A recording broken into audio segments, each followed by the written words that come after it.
ప్రభువైన యేసుక్రీస్తు నామంలో కల్వరి గ్రేస్ ప్రార్థనా మందిరము తరపున ప్రతి ఒక్కరికి నా హృదయపూర్వక వందనాలు తెలియజేస్తున్నాను. అందరూ బాగున్నారా?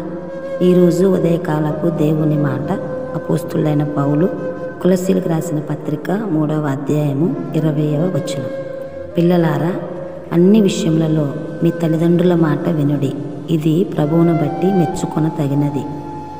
బాగా చదువుకున్న తల్లిదండ్రులు తమకున్న ఒకే ఒక కుమార్తెను బాగా చదివించి డాక్టర్గా చూడాలని ఆశపడ్డారు. వారిది భక్తి కలిగిన కుటుంబం. చిన్నప్పటి నుంచి తమ కుమార్తెను సండే స్కూల్కి పంపించేవారు. ఆ కుమార్తె పెరిగి పెద్దదై యవ్వన ప్రాయంలో అడుగుపెట్టింది. ఆ కుమార్తె సండే స్కూల్కి టీచర్ అయ్యి ఆత్మీయంగా ఉండేది.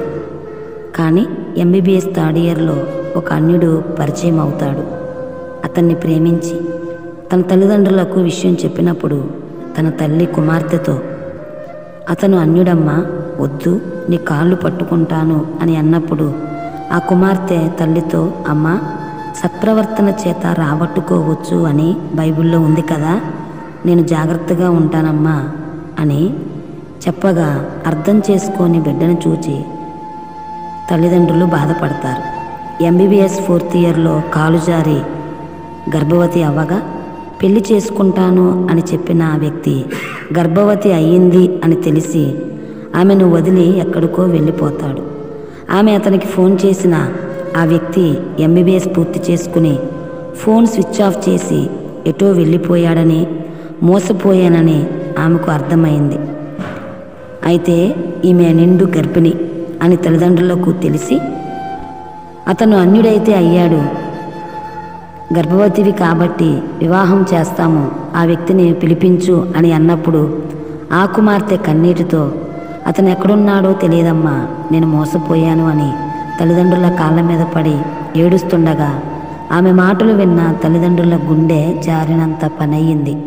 ఆ రాత్రి కుమార్తె తనలో తాను బాధపడుతూ, నేను చిన్నప్పటి నుండి సండే స్కూల్లో పెరిగాను, సండే స్కూల్ టీచర్గా అనేక మందికి మంచి మాటలు చెప్పిన నేను ఈ నీచమైన పని చేసి నా తల్లిదండ్రులకు నా దేవునికి అవమానం తెచ్చాను అని ఏడ్చి ఏడ్చి ఆ రాత్రి తన బెడ్రూమ్లో ఫ్యాన్కి ఉరి పెట్టుకుని చనిపోతుంది. తెల్లారిన అమ్మాయి లేవలేదని తల్లి వచ్చి చూసేసరికి తన కూతురు ఉరితాడుకు వేలాడడం చూసిన ఆ తల్లి ఏడుస్తూ అరుస్తూ పిచ్చిదానిలా మారిపోతుంది. ఈ అరుపులు విన్న తండ్రి వచ్చి చూసేసరికి 25 సంవత్సరములు పెంచి పెద్ద చేసిన తన కూతురు ఉరితాడులో పిచ్చిదైన భార్య ఆ 2 దృశ్యాలు చూసి ఆ తండ్రి గుండె ఒక్కసారిగా ఆగిపోయి అక్కడికక్కడే కుప్పకూలి చనిపోతాడు. ప్రియా యవ్వన బిడ్డ, నీ ఇష్టాన్ని నెరవేర్చుకుంటున్నావు అని అనుకుంటున్నావు, కానీ నిన్ను బట్టి నీ కుటుంబమే నాశనమైపోతుంది అని గ్రహించాలి.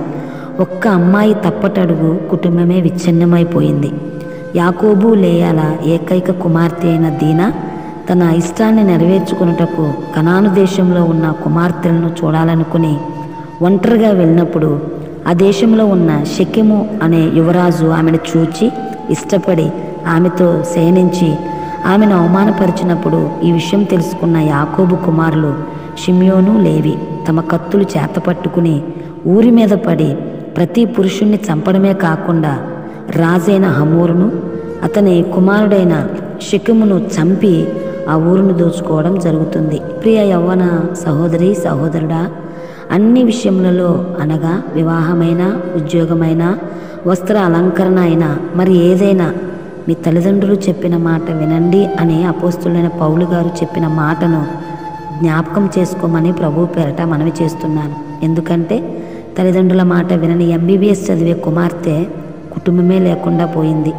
తన ఇష్టాన్ని నెరవేర్చుకోవాలి అని మాట వినకుండా ఒంటరిగా వెళ్ళిన దీనా ద్వారా ఒక ఊరే నాశనం అవ్వడం జరిగింది. తల్లిదండ్రుల మాట వినకపోతే ఉండే నష్టాలు తెలుసుకున్న యవనస్తులారా, పిల్లలారా, తల్లిదండ్రుల మాట విని దేవుని భయం కలిగి జీవించండి, ఆశీర్వదించబడండి, అనేకులకు ఆశీర్వాదకరంగా దీవెనకరంగా ఉండండి. అట్టి కృప దేవుడు మీకు అనుగ్రహించును గాక. Amen. God bless you all.